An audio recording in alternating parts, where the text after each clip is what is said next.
Alright, welcome back to the Audiophile Show on Radium Classic. I'm Tristan, and I promise you that today's topic is not clickbait, at least the title is not clickbait, right? This is one of the reasons why I kind of regret studying psychology, and it's because I get analytical about a lot of things.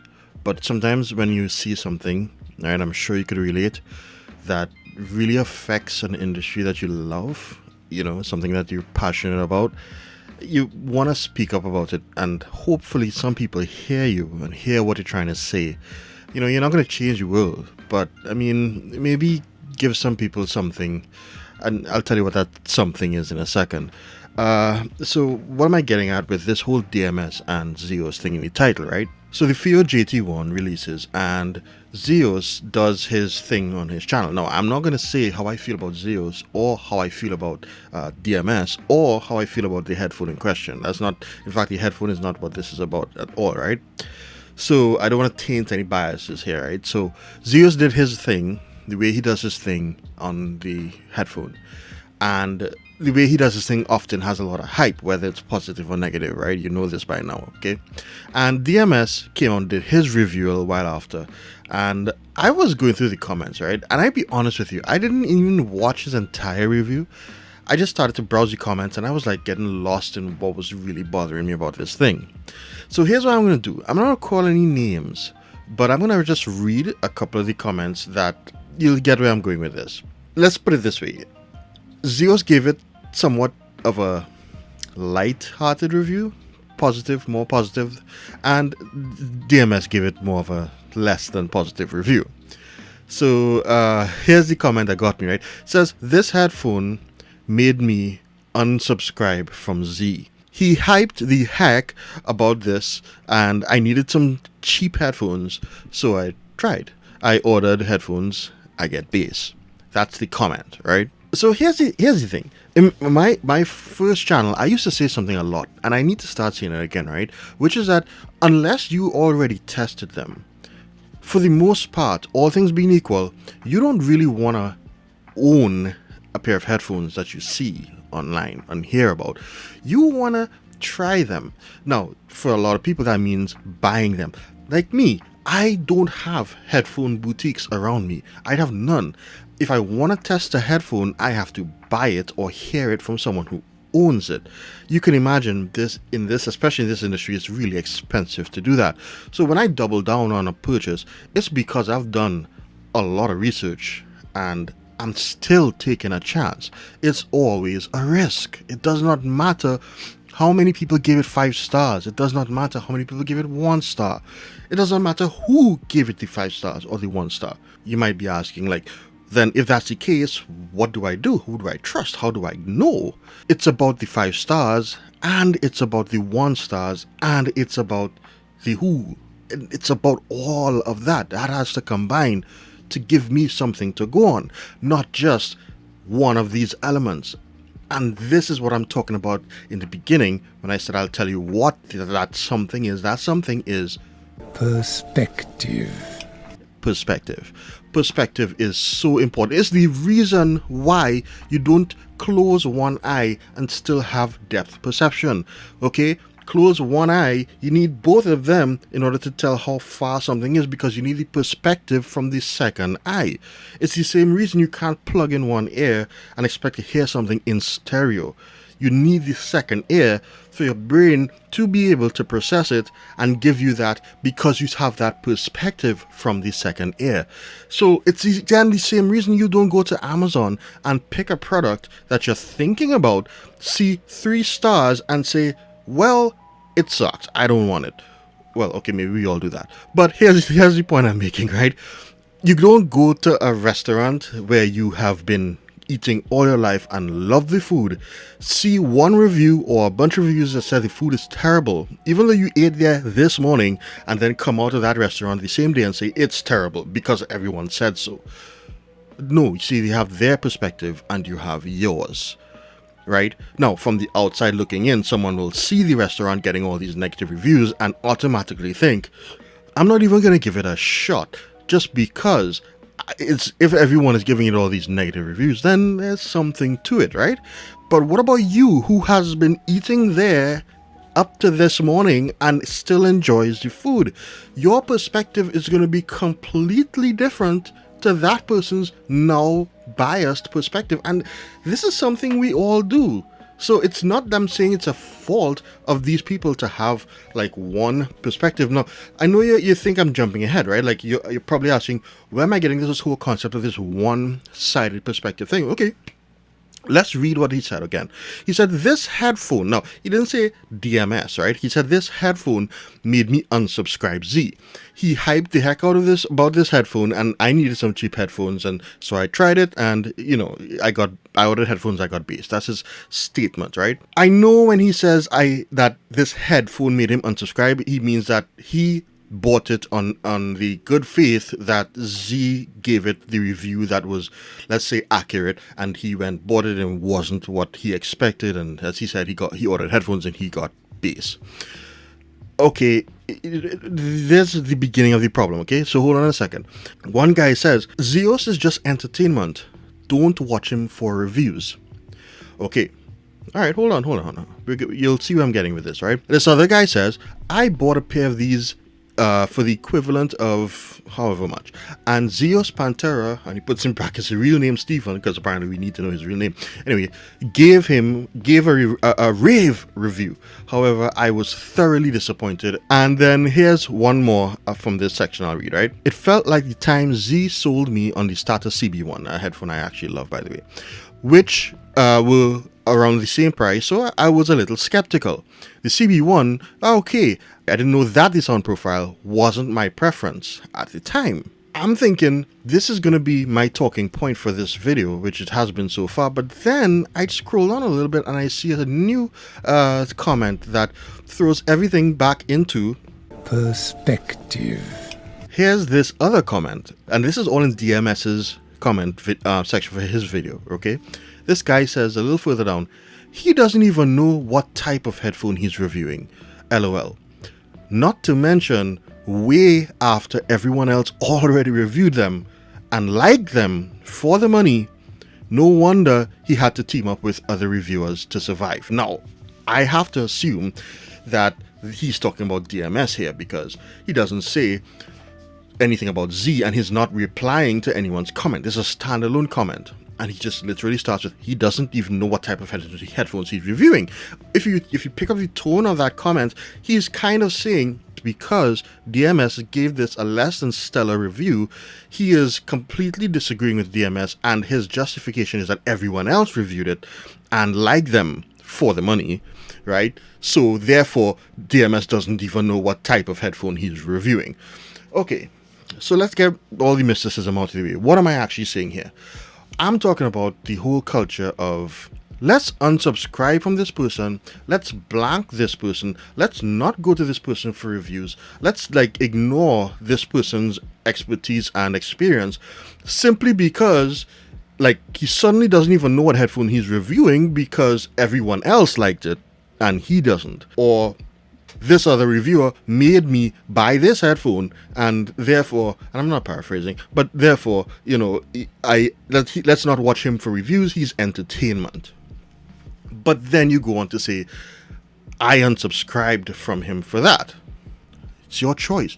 There's not a problem with that. The problem I have is that a lot of people have been doing this for a long time and telling not only other people to unsubscribe and not to follow these reviewers, but also to actually tell the reviewers to stop doing what they're doing. And if you want a perfect example, you need to look at Lachlan from Passion for Sound.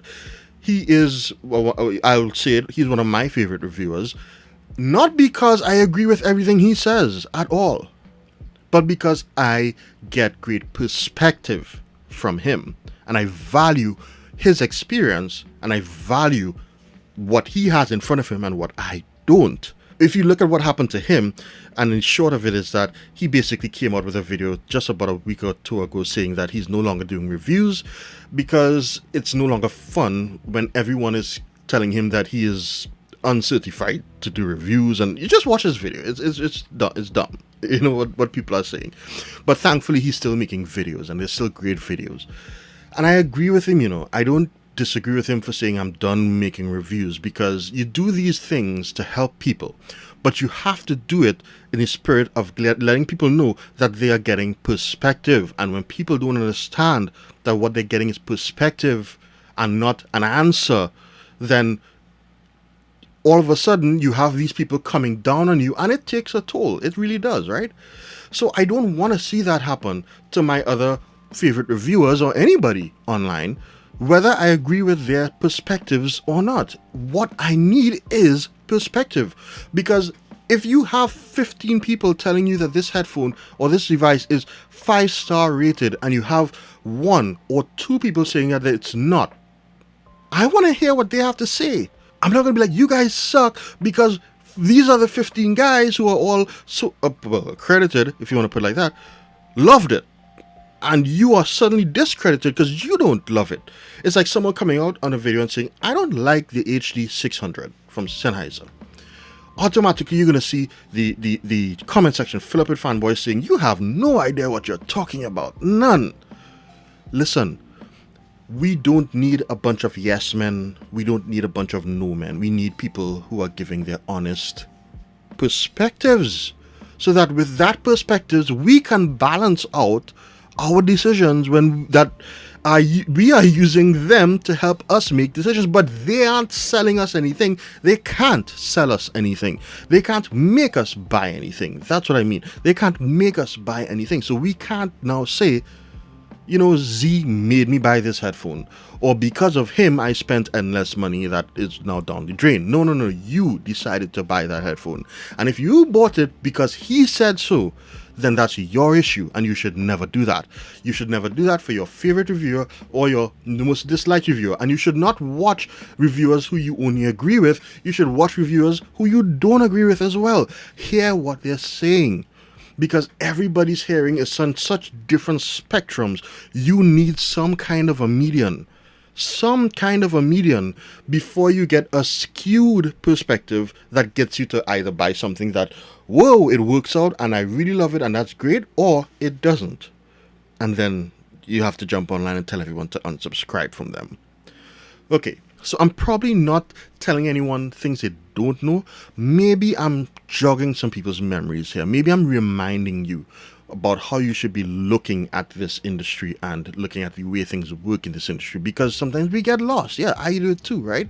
Sometimes we get lost in the whole fluff and fuzz of the buzz, and then suddenly we get enamored and, oh, I need this, and this person said it was great, so slow down and then get some perspective. Get all of the perspective that you can. It's your hard-earned money. Hopefully it's your hard-earned money.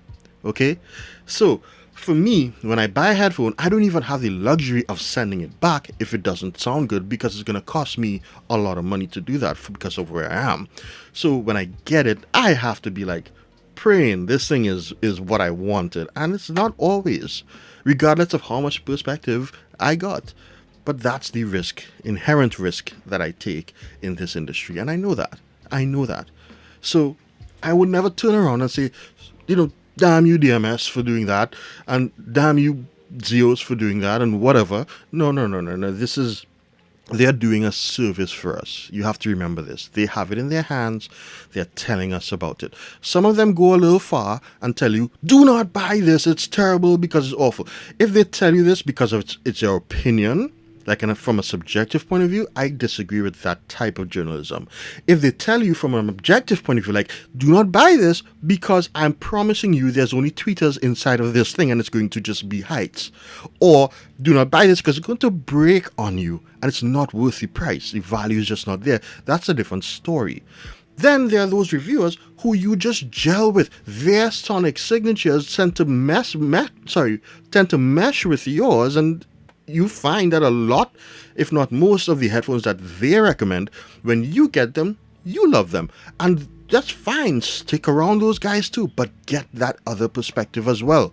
Because there's such a big range to this whole sonic, personal profile thing. If you study psychoacoustics and all these things, you start to understand that there's so many elements. that the one person who you gel with might love this device, and there's one thing he's not picking up. One frequency could be.